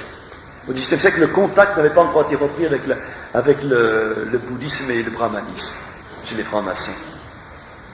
Ça, j'explique dans la dernière partie de mon topo, mais je ne vais pas vous le faire maintenant. C'est là qu'il lâche point. Oui, là-bas. Comment expliquez-vous que le christianisme n'est pas percé dans l'un, mais il a percé dans les Romains? Pourquoi tout de suite il y a une médiation? Voilà. On a une fausse idée du manichéisme à cause de Saint Augustin. On connaît le manichéisme pratiquement essentiellement par Saint Augustin. On ne le connaît pas autrement. Pourquoi? Parce que Saint Augustin était manichéen pendant 10 ans, qu'il connaissait bien le manichéisme. Le manichéisme qu'il a pratiqué lui-même en Occident, en Afrique et en Italie. Vous voyez, il était en contact avec les évêques manichéens de son temps, les évêques de Syrie. Vous voyez. Mais le manichéisme a pris deux formes différentes, et c'est ce que Puech a bien vu. En Occident, les sectes gnostiques manichéennes se sont heurtées à la grande église chrétienne, grecque ou latine. Ils avaient en face d'eux des évêques qu'ils connaissaient très bien. À commencer par Saint-Irénée, qui est le premier qui les a dénoncés avec énergie. Oui, et ces évêques-là les ont dénoncés avec énergie tous les chrétiens. Il n'est pas question de rentrer dans les sectes manichéennes ou gnostiques. Ce qui fait que les manichéens d'Occident sont devenus une secte secrète. Ils ont construit des petites communautés à part, séparées. Ils n'ont pas pu faire une grande église. Vous voyez. Lorsqu'ils sont partis, lorsque Mani est parti en Asie centrale, il n'y avait pas d'église chrétienne, en face de lui, il n'y avait rien du tout. Il y avait des populations dispersées, semées un peu de partout. Il a pénétré comme dans du beurre, si vous voulez, sans aucun obstacle. C'est là qu'il a construit ces grands monastères, ces monastères bouddhistes, qu'il a lancé les monastères, les grandes églises, parce qu'il n'y avait pas d'obstacle. Il n'avait pas eu de peine à convertir tout ce monde-là, qui était un monde prêt à accepter l'enseignement qu'il allait donner. Vous voyez. Alors, ce qui fait qu'en Asie, le manichisme a pris une tournure de la grande église, avec évêque, avec hiérarchie, avec cérémonies liturgiques compliquées. Ce que les maniciens n'ont jamais pu faire en Occident. Parce qu'en Occident, ils se heurtaient à l'installation d'une église grecque et latine qui était fortement installée à cette époque au IIIe siècle. Au IIIe siècle, tout le monde occidental était chrétien. Vous voyez, le nazisme ne l'était pas à cette époque-là. Et c'est lui qui a pénétré là-bas, dans un monde fermé. Je pense que le grand obstacle à l'expansion du christianisme nazi, c'était les Perses. C'était les Perses. Il s'est trouvé qu'au IIIe siècle, IVe siècle, lorsque l'Empire est devenu chrétien, si vous voulez, les empereurs romains, ou byzantins, ou grecs, n'ont jamais pu percer dans le royaume perse. Le royaume perse est un obstacle infranchissable. Vous voyez. Et les chrétiens de Perse, vous voyez, qui étaient ce qu'on appelle les Nestoriens, qui sont les vrais chrétiens de Perse, ont subi une persécution permanente. Ils n'en sont jamais sortis. D'autant plus forte qu'ils étaient considérés comme des espions au service des Romains, puisque les armées perses et les armées romaines étaient en conflit quasiment permanent. Et jamais les empereurs romains n'ont pu arriver à conquérir la Perse. Ce qui fait que la Perse a été un obstacle infranchissable pour que les chrétiens puissent passer en Asie. Ils n'ont pas pu passer à cause de cela, à cette époque-là. Voyez. On pourra dire la même chose à partir de l'islam. L'islam qui va s'installer dans tout le bassin méditerranéen va être le grand obstacle à l'expansion des chrétiens dans le monde. Hein. C'est l'islam qui va être le grand obstacle. Pour aller en Asie, pour aller en Afrique, c'est impossible. Parce que l'islam a fait un barrage prodigieux contre le christianisme. C'est pour ça qu'il a fallu attendre la découverte de l'Amérique, et puis les Portugais, les Espagnols, et puis les grandes découvertes maritimes, pour arriver à contourner l'islam et aller convertir le reste du monde. Eh bien, la Perse a fait le même rôle que les musulmans au cours des premiers siècles de l'ère chrétienne. Ça fait le grand obstacle, c'était la Perse. Si vous lisez les récits de martyrs chrétiens en Perse, c'est épouvantable. Jamais les Romains n'ont persécuté les chrétiens comme l'ont fait les Perses. Jamais. Les plus grands martyrs sont en Perse. Ils ne sont pas dans l'Empire romain. Vous savez, l'Empire romain, il était plutôt favorable aux chrétiens. Ils n'ont jamais beaucoup persécuté, les chrétiens, en fait. À part des violences sporadiques et violentes. Pendant quelques années, on massacre tous les chrétiens d'une région. Jamais dans tout l'Empire entier. Mais ici ou là, vous voyez. Parce qu'il y a un proconsul qui veut faire du zèle. Vous voyez.